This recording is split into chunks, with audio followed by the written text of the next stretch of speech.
bizarre events and experiences of other beings on BBC2 now in Strange Stories.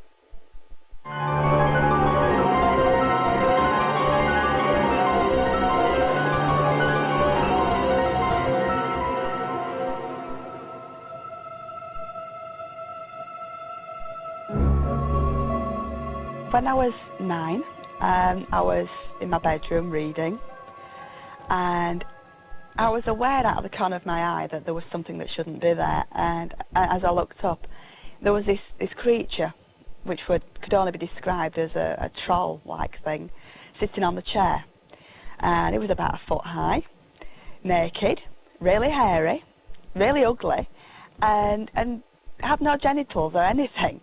And he said to me, "Whatever you want, I can get for you. Anything." I thought, oh. Now, when you're 8 or 9, there's not a real lot that you actually want. So I thought, oh, test it. So I asked this troll thing to get my mum to come in and to pick a particular cushion up. And there were quite a few. And I said, well, pick that one up and walk out with it. And a few minutes later, my mum came in, picked up this particular cushion, and was almost to the door with it. And I said, "Mum, what are you doing with that?" And her face sort of went, I don't know. I've come in for it for some reason." And she looked really confused. So anyway, she went out, and the troll reappeared, and I said, "See, whatever you want, I can get that for you, anything." I remember I was climbing up Ben Nevis, going up the glen, and I came to this ice bridge going across like this, and I could see it was terribly dangerous to actually go over the top. And when I arrived at the bridge, just where I needed it, suddenly, stretching out in front of me, there was a line of footsteps, 1, 2, 3, going ahead, and just at the side, as if there were a shepherd's crook, just going down at the side, imprinted in the snow. There was this line leading ahead, and the extraordinary thing was that before there was nothing, and as far as I could see, in front there was nothing. And I knew that if I put my feet in these prints, I'd be able to get over this ice bridge without any trouble at all, and I'd be perfectly safe. So I did that. I went forward, putting my feet carefully, rather like good King Wenceslas, in the snow prints, and arrived safely over the ice bridge. And I looked back, and to my amazement, there was nothing behind except this one line of prints. And in front of me, going down the slope to Kinloch Leven, there was absolutely a wide expanse of totally untrammeled, untouched snow. The prints started and stopped exactly where I needed them. And people have said, well, how did that happen? I've no idea, but I know they were there when I wanted them, and it could well be they saved my life. Really, one could say it was a miracle.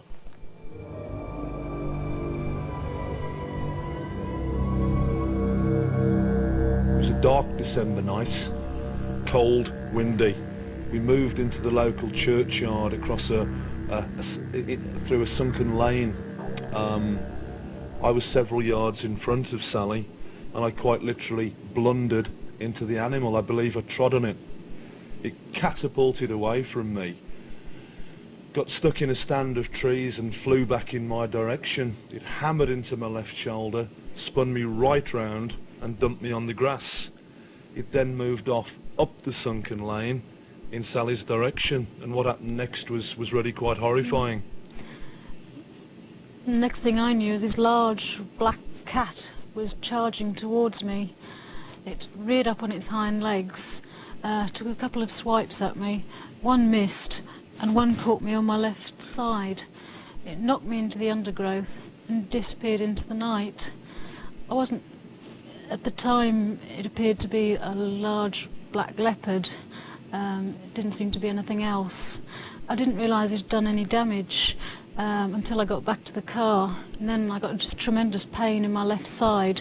Investigated only to find that it had gone through a wax jacket, through a jumper and through a waistcoat, and left some tremendous scars which I still have today. Prior to the incident, we were very keen walkers and ramblers, but I've got to say we're deeply reluctant to take our two small toddlers for walks even in the local woods now. We believe it's a large, powerful, dangerous animal, and would advise anyone that encounters one of these animals in the future to treat it with the utmost respect.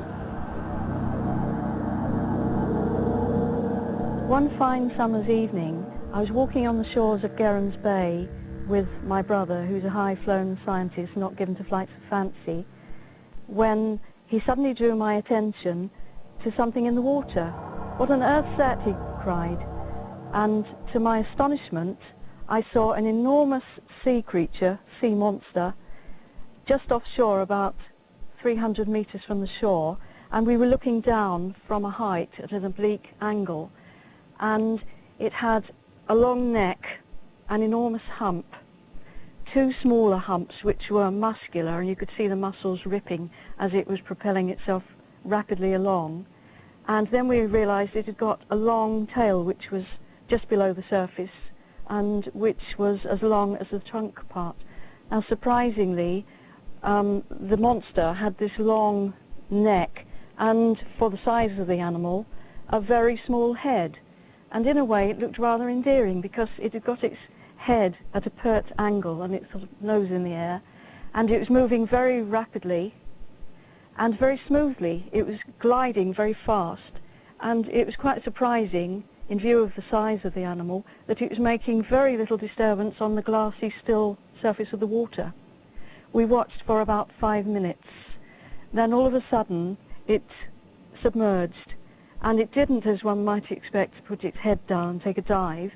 It just went down like a submarine. First of all, the hump disappeared, and there was the neck and the little head, and the last we saw of it was the little head and the nose disappearing below the surface of the water with scarcely a ripple.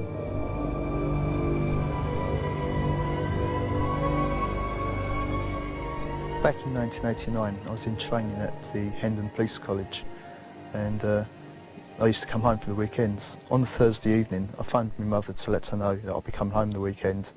And on the Friday evening, when I got to the Isle of Sheppey where I live, I went to the high street to get my music papers, which I collected each week, which also entailed me coming into my road from the opposite end, which I normally do. As I got about 3/4 of the way down the road, I passed a house where lived an elderly gent, Mr. Jenkins, whom I knew quite well, having lived in the road for 13 years. He was standing outside the front of the house, and I said, "Hello, Mr. Jenkins," as I passed him. And he raised his hands to the brim of his hat, nodded, but didn't say anything. Oh, strange.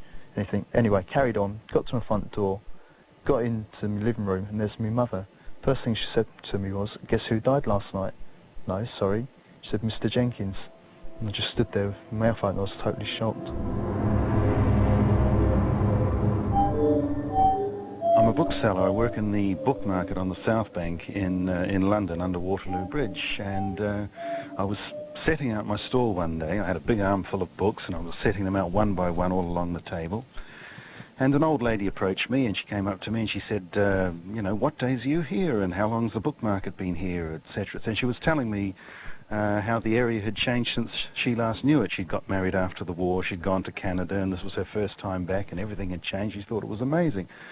And I was talking to her, and I was still laying out the books, and the one I laid out was called The Language of Flowers. And she looked at it, she says, "Oh, I had a copy of that when I was a little girl." She says, "I really loved it. It was a constant companion. I'd love to replace my copy. Looks very similar." And she picked it up and began to look through it, and I carried on just laying out the books while she did it.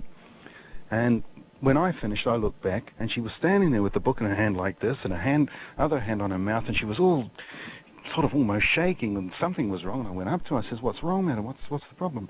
She said, This is my book." She says, "This is my actual book. Look, it's got my name in it, Hetty." But she says, "How did you get the book? Because we lost this book in the Blitz. Our house was completely bombed. All our belongings, we just left them because it was just a pile of rubble. We never took anything away. How on earth did you get this book? Because it is definitely mine. Here's it," you know. She showed me the little annotations, and we were talking about the book, and she showed me the little drawing of a bush or a tree or something, and she'd put it there in the back. So she said, oh, I've definitely got to have this book. I just can't believe it, she said.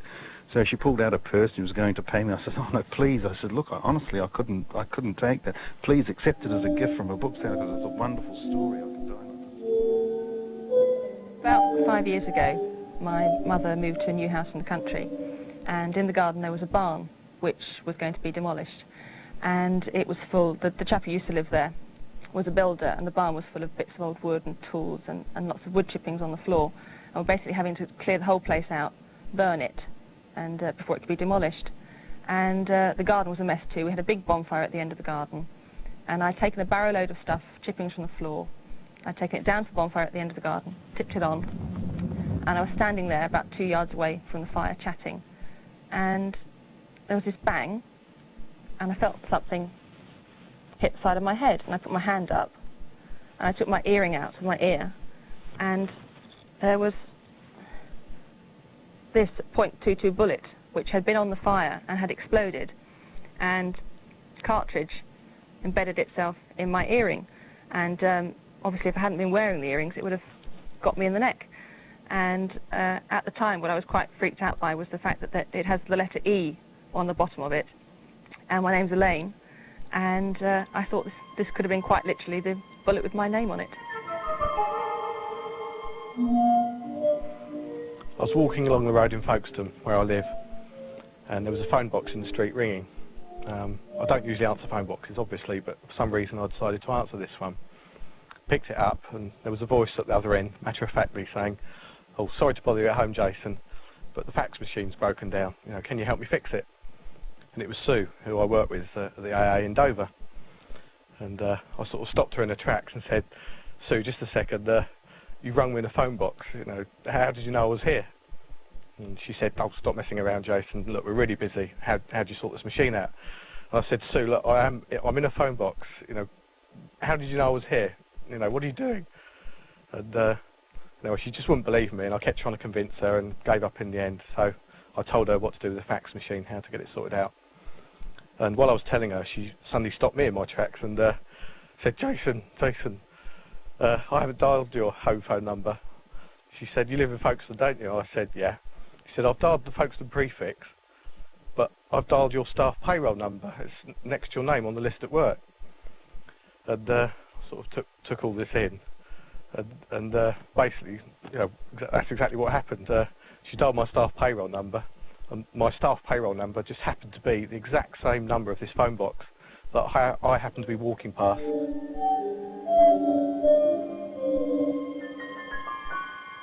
On the 10th of December 1992, a Thursday morning at 9:30, I'm going to my first piano tuning job, and I'm approaching Fairmile Head on the outskirts of Edinburgh, and I saw this light in the sky which I first assumed was a halogen spotlight on a helicopter.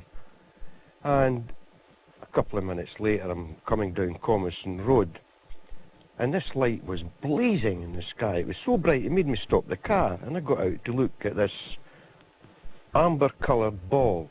It looked exactly like the rising sun. You know the colour the sun is in the morning if you get up early. And it just sat there, roughly the size of a pea in the sky. Then it shrunk down to a wee tiny pinpoint of light and disappeared, as though it had shot off in a straight line. Then it came back, and I watched this thing for 2 or 3 minutes. And another chap came down the street. He says, what do you think that is? He says, it's not a plane, it's not a helicopter. And we both kind of hummed and hawed, and nobody said one way or another what we thought it was. So eventually I says, well, aliens or not, I says, I've got a piano to tune, and off I went.